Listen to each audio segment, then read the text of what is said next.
everyone and welcome to Irna Instant Education। आप सबका आपके खुद के चैनल में बहुत बहुत वेलकम है, स्वागत है। और इस वीडियो में मैं आप लोगों के लिए लाई हूँ कुछ और स्टाइलिश वर्ड्स जिसका यूज करके आप अपने लैंग्वेज को और ज्यादा स्टाइलिश बना सकते हैं और अपना इंप्रेशन झाड़ सकते हैं लोगों पे। ठीक है, इनका यूज बहुत जरूरी होता है क्योंकि गैदरिंग्स में जब आप जाते हैं ना, कई लोगों के जो उनके बीच जब आप जाते हैं तो उसमें ऐसे ऐसे वर्ड्स जब यूज करते हैं तो इंप्रेशन अपना अच्छा बन जाता है, ठीक, खुद को भी अच्छा लगता है। ठीक है, so without wasting any more time, I'm going to start this. The first word and that is scatty. Scatty क्या होता है? Scatty means forgetful या भुलक्कड़, जो भूल जाता है हर चीज है। तुम तो बहुत बड़े भुलक्कड़ हो यार, कहते हैं ना, तो भुलक्कड़ हो। अगर भुलक्कड़ के फॉरगेटफुल अच्छा नहीं लग रहा है, उसको हम और स्टाइलिश तरीके से बोलें, भुलक्कड़ भी बोल रहे हैं और स्टाइल से बोलेंगे तो उसको नहीं, you are such a scatty. अरे यार, you are such a scatty, you don't remember my name, तुम मेरा नाम भी तुम्हें याद नहीं, तुम भूल गए मेरा नाम, so you are such a scatty. या what a scatty guy you are, what a scatty guy you are, कैसे भुलक्कड़ इंसान हो यार तुम। कहते ना दोस्तों में होता है, कैसे भुलक्कड़ हो तुम, कैसे रास्ता भूल गए, कैसे मेरा नाम भूल गए, मुझे भूल गए तुम। तो what a sketchy guy you are, interjection, chocolate वाला surprise, what a sketchy guy you are, कैसे भुलक्कड़ इंसान हो तुम। ठीक है, स्कैटी अच्छा लगता है सुनने में। अच्छा, नेक्स्ट इज जीनियल। अब स्कैटी किसी को बोल दिया, भुलक्कड़ बोल दिया, उसकी तारीफ भी करनी पड़ेगी, तो तारीफ करने के लिए आप कहेंगे जीनियल। जीनियल माने बहुत ही फ्रेंडली, बहुत ही मिलनसार। ठीक है, Your sister is really a genial and kind-hearted. तुम्हारी सिस्टर, तुम्हारा ब्रदर, तुम्हारे पापा, तुम्हारी मम्मी या तुम बहुत ही जीनियल हो, तुम बहुत ही मिलनसार हो। तारीफ करना है किसी को भी, किसी की भी तारीफ करना है तो आप कह सकते हैं तुम तो बड़े मिलनसार हो, बहुत हंसमुख हो, बहुत मिलनसार हो, बहुत दया दिल हो, तो जीनियल कह के आप उसकी तारीफ कर सकते हैं, जीनियल। अब यहाँ पे योर सिस्टर, किसी की बहन की तारीफ करना है, तुम कह सकते हो sister is really a genial and kind-hearted.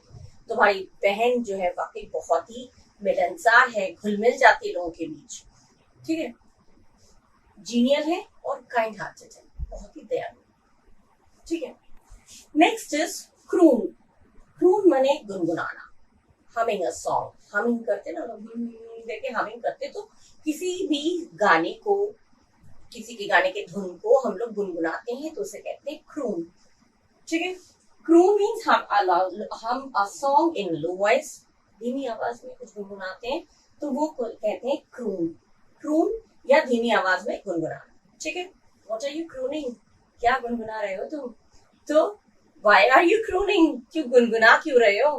किसी अच्छे फ्रेंड से, किसी बेस्ट फ्रेंड से मिलकर आते हैं तो अरे मन खुश हो जाता है और हम लोग गुनगुनाने लगते हैं।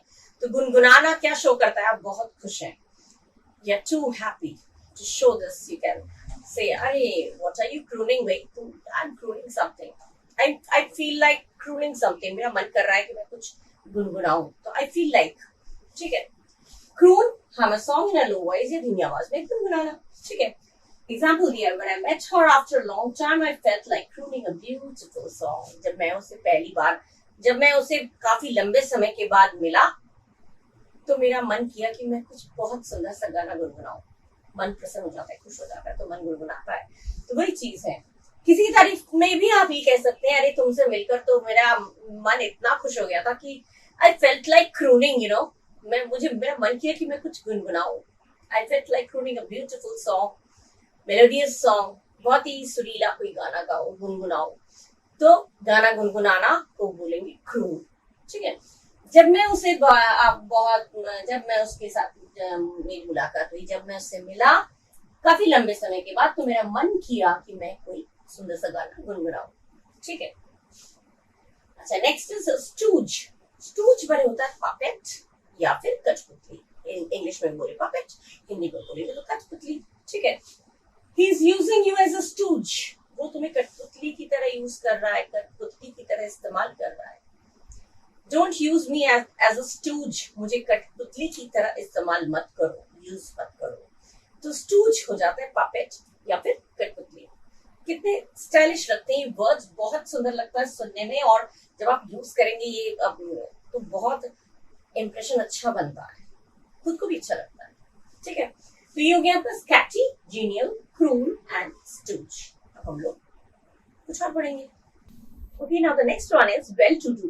Well to do means rich, wealthy, या हिंदी में कहें तो धनी, काफी संपन्न, काफी धनी, काफी रिच। वेल्दी जो अच्छे घर का, काफी खाता पीता घर का, मतलब धनी या अमीर, ठीक है, उसे कहते हैं well to do family.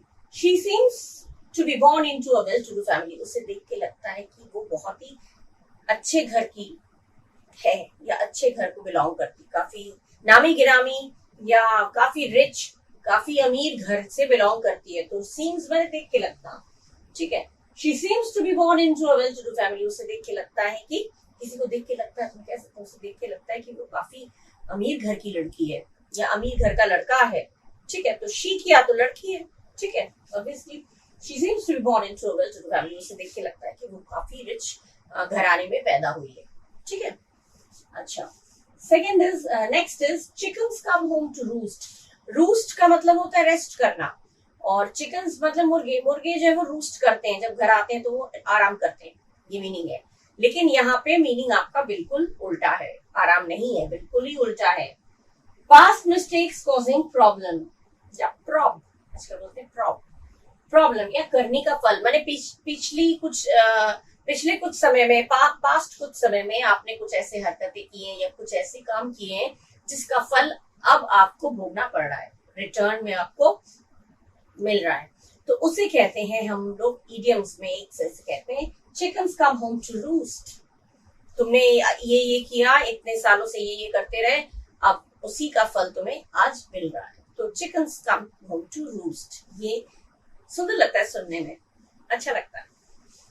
This example, you've been cheating people for so many years, but now your chickens are coming home to roost. तुमने इतने सालों तक लोगों को चीट किया, लोगों को धोखा दिया, now chickens are coming home to roost. अब तुम्हें उसी का फल मिल रहा है, वही उसी चीज का फल तुम आज भोग रहे हो। जो हमेशा दूसरों को चीट करता रहता है, तो कभी ना कभी तो उसका फल खराब होता है, तो बाद में वही चीज उसको वापस मिलना। कम होम टू रूस्ट मतलब एक तरह से अपनी ही करनी का फल मिलना, ठीक है। भाई लोगों के साथ चीटिंग करेंगे, लोगों के साथ गलत करेंगे तो क्या मिलेगा, उसी का फल मिलेगा। तो उसी को कहते हैं chickens come home to roost. कितना सुनने में स्टाइलिश लगता है, ठीक है। ये हो गया sentence, coming home to roost. Now your chickens are coming home to roost. It's simple से इससे क्या, तुम्हें करने का फल मिल रहा है, तुमने बहुत तो ये किया ना, अब उसी का फल तुम्हें मिल रहा है। तो ये chickens are coming home to roost, darling, your chickens are coming home to roost. बेटे कुछ भी अपने बच्चे पढ़ते नहीं है, देखा तुमने पढ़ा नहीं है, उसी का फल है ये, अब हड़बड़ी में पढ़ रहे हो। तो chickens coming home to roost मतलब ये हुआ कि तुम जो करते आए हो उसी का फल तुम्हें मिल रहा है। अच्छा, नेक्स्ट इज स्नैजी। स्नैजी माने बहुत स्टाइलिश, बहुत अट्रैक्टिव, बहुत आकर्षक, बहुत ज्यादा आकर्षक, अत्यधिक आकर्षक, ठीक है। वो आकर्षक कुछ भी हो सकता है, उसका ड्रेस, किसी का ड्रेस, किसी का एटीट्यूड, किसी का कोई देखने में सुंदर हो, कुछ भी, ठीक है। स्नैजी में मैंने सेंटेंस दिया, wow she looks snazzy in this red dress. कोई कुछ ड्रेस पहन के बहुत अट्रैक्टिव लग रही हो, लग रहा हो, लड़की है तो लग रही हो, लड़का है तो लग रहा हो, तो उसको हम स्नैजी कह सकते हैं। बॉयज के लिए भी यूज हो सकता है, गर्ल्स के लिए भी हो सकता है, क्योंकि बॉयज भी अट्रैक्टिव लगते हैं, आकर्षक लगते हैं, हैंडसम लगते हैं। गर्ल्स के लिए भी अट्रैक्टिव यूज होता है, ठीक है। Wow she looks snazzy in this dress, किसी को तारीफ करना है, आप कहते हैं ओह यू लुक सो स्नैजी, तुम कितनी अट्रैक्टिव लग रही हो, you look so snazzy my dear one, you are looking so snazzy, you look so snazzy, ठीक है। लुक के साथ रही हो अगर आया ना तो उसमें लुकिंग नहीं आता।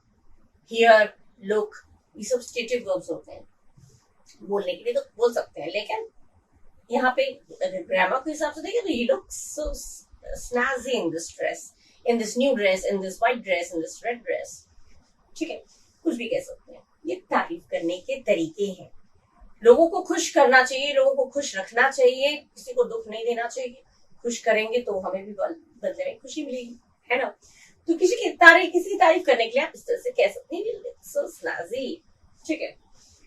अच्छा, last is duck out. Duck out या डक्ट माने पूरी तरह से टाल देना, कोई बात छुपा रहे हैं, हम बोलना नहीं चाह रहे, किसी ने कुछ पूछा और हम उसको छुपाना चाह रहे हैं, बोलना नहीं चाह रहे, तो हम क्लियरली डक आउट। उससे मैंने पूछा कि क्या वजह थी, तो उसने सीधा सीधा उसको सवाल को टाल गया, बात को घुमा दिया, सवाल को टाल गया। तो इसको कहते हैं डक आउट या डक्ड आउट। डक्ड भी कह सकते हैं, डक आउट भी कह सकते हैं, दोनों। इवेड रिस्पॉन्सिबिलिटी, अपनी जिम्मेदारी से हट जाना। भाई कोई कुछ पूछ रहा है तो तुम्हारी जिम्मेदारी क्या बनती है, तुम उसका जवाब दो, लेकिन तुम अपनी रिस्पॉन्सिबिलिटी से भाग गए, अपनी जिम्मेदारी से भाग जाना। बचना माने किससे बचना? बचना या कन्नी काटना बोलते हैं बहुत लोग। बचना माने किसी चीज को, किसी की चीज का जवाब देना है तो उसको बताने, उसके जवाब को देने से बचना, डक आउट। टाल देना, कुछ पूछ रहा है, हम बताना नहीं चाह रहे तो हमने उस बात को टाल दिया, ठीक है, तो वो हो जाता है डक आउट या डक्ड, दोनों हो सकता है। पास्ट टेंस में होगा तो डक्ड, वैसे डक आउट, दोनों हो सकते हैं। सेंटेंस में दिया, when I asked him about the money he clearly ducked out.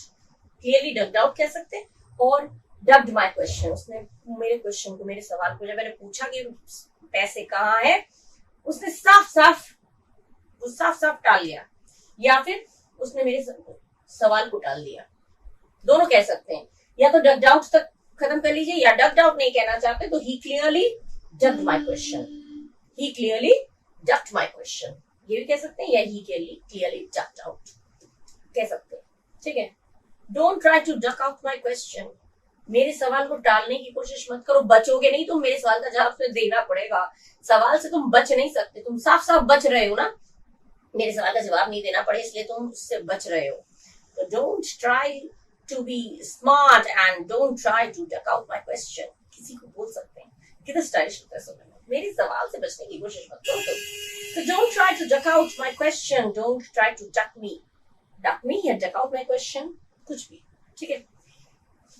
कितने सुंदर सुंदर वर्ड्स मैं आपके लिए लाती हूँ, बहुत मेहनत करके चुन चुन के आपके लिए वर्ड्स लाती हूँ, जिससे कि आप सीखें और आप खूब अपना इम्प्रेशन बनाए, ठीक है।